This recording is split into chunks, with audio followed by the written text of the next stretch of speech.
Hola a todos, bienvenidos a mi canal y el día de hoy vamos a hablar de diagramas en estadística.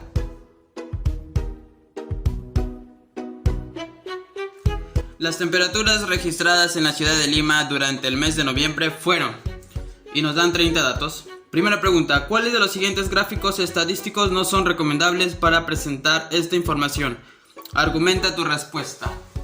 Muchachos, el histograma no es recomendable para este tipo de información porque el ejercicio nos da datos exactos como 21, 22, 23 y 24 Celsius. Lo que hace el histograma es trabajar con intervalos y por ende no trabaja con datos exactos. Un ejemplo de eso puede ser, luego que tú ya hiciste tu tabla de frecuencias, esta tabla de frecuencias se puede leer de esta manera. 6 alumnos sacan notas entre 8 y 11. 8 y 11 son las notas, 2 alumnos sacan notas entre 11 y 14, 10 alumnos entre 14 y 17 y 8 alumnos entre 17 y 20. Hay intervalos. Entonces, ¿cómo lo graficamos? El histograma son barras, pero barras unidas. Entonces, en el eje X donde van las notas y en el eje Y van las frecuencias, o sea, la cantidad de alumnos. En este caso puede ser, graficamos de esta manera, el intervalo de 8 a 11, que son las notas, lo elevamos hasta una frecuencia que son los números de alumnos, que son 6. De 11 a 14 de notas sacan 2. De 14 a 17 sacan 10.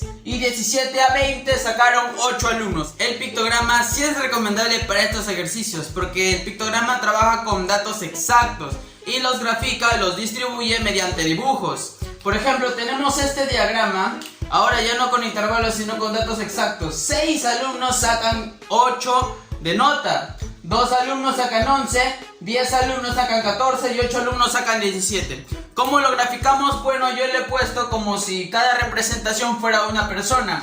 8 de nota sacan 6 alumnos, 2 alumnos sacan 11 de nota, 10 alumnos sacan 14 de nota y 8 sacan de 17. Lo único que hice es graficar a esos niños. Y así se grafica el pictograma. El diagrama de barras también es recomendable para este tipo de ejercicios, porque el diagrama de barras trabaja con datos exactos y organiza los datos mediante barras cuyas alturas son las frecuencias. En el ejemplo que acabamos de ver de los alumnos y sus notas, podemos representarlo en barras de esta manera. Las barras siempre tienen que estar separadas porque si lo juntas puede equivocarse con el histograma. Y se leería de la misma manera: 2 alumnos sacan de 11 notas, 6 alumnos sacan 8, 8 alumnos sacan 17 y 10 alumnos sacan 14. El diagrama circular, también llamado diagrama de tortas, también es recomendable para nuestro ejercicio ya que trabaja con números exactos. Dichos datos son distribuidos en un círculo mediante secciones y los tamaños de las secciones son proporcionales a su frecuencia. Es por eso que en nuestra tabla y en nuestro ejemplo, notas versus número de alumnos, la nota que tenga mayor frecuencia, o sea el 14, tiene que tener una sección circular más grande y quedaría expresado de la siguiente manera. El siguiente ejercicio dice: completa la siguiente tabla y responde la pregunta: ¿qué temperatura presenta la menor frecuencia? Entonces, en la columna temperatura colocamos las temperaturas que sean distintas. Entonces sería 21, 22, 23 y 24. Esas son las temperaturas de acá. En la columna frecuencia vemos cuántas veces se repite cada temperatura. Por ejemplo, la temperatura 21 se repite 4 veces, la temperatura 22 repite 10 veces, la 23 10 y la 24 6 veces. Pero antes tenemos que hallar cuánto es la suma. La suma en total sería 30. Lo sumas toda esta columna de frecuencia te da 30, que sería lo mismo de la cantidad de datos. Se iría dividiendo 4 entre 30 y procedemos a operar. Una vez que terminamos la tabla procedemos a sumarle y la mayoría de veces tiene que darnos 1. En este caso no nos da 1, nos da 0,99, pero fue porque no lo consideramos todos sus decimales. Si lo consideraríamos, debería llegar a 1. Ahora, ¿cómo hallamos la frecuencia absoluta porcentaje? Pues nada más tenemos que multiplicar el h sub i por 100 y todos los valores de la misma manera. Y listo, muchachos. Entonces, una vez que terminamos la tabla de frecuencia absoluta porcentual, procedemos a sumarle y en este caso nos dio un valor de 99,9%, que sí vale. Lo esencial hubiera sido 100%, pero también vale. Y ya saben, acá están sus fórmulas.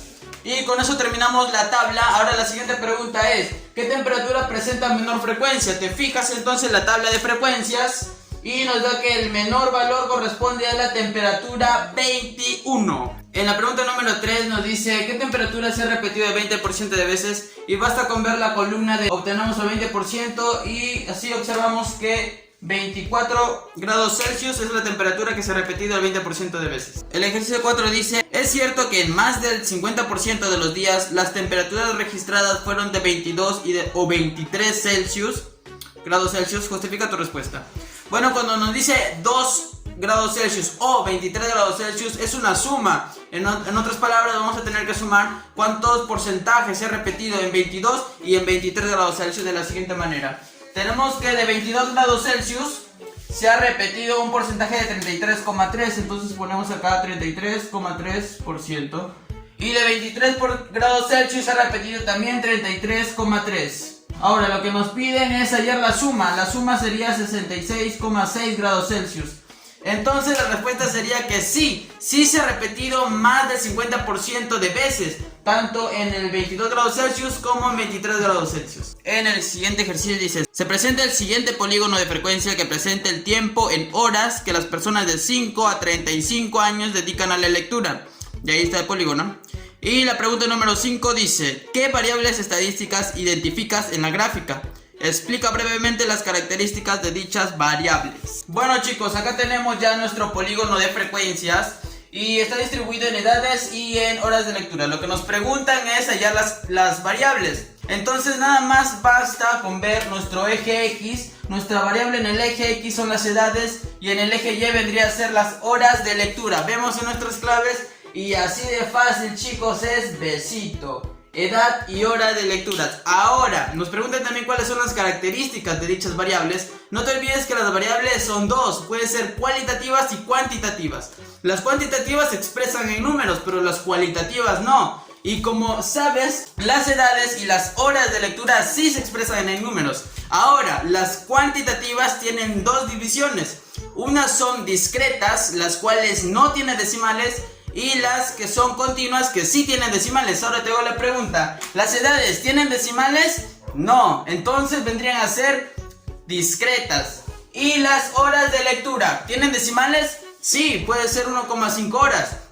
Entonces las horas de lectura vendría a ser variables cuantitativas continuas. Pregunta 6. Según la información del gráfico, ¿cuánto tiempo más dedicaría diariamente a la lectura una joven de 26 años que su sobrino de 8 años? Bien muchachos, lo único que tenemos que hacer es identificar las edades en nuestro eje X. Entonces la joven tiene 26 años, le corresponde entonces más o menos a esta altura, sube a 20 horas. 20 horas dedica la chica, entonces acá ponemos que la chica de 26 años lee 20 horas. El sobrino de 8 años, llegamos a la altura, lee 6 horas. Según el gráfico nos dice que lee 6 horas. Entonces, ¿cuántas horas más lee la sobrina que el joven de 8 años? Entonces lo único que hacemos es restarle. Haces tu resta de la NASA, una resta muy difícil. 20 menos 6, 14. Y listo. Vemos en nuestra clave y otra vez besito. Bueno muchachos, eso ha sido todo por hoy. Si te ha sido de utilidad, ya sabes, regálame un like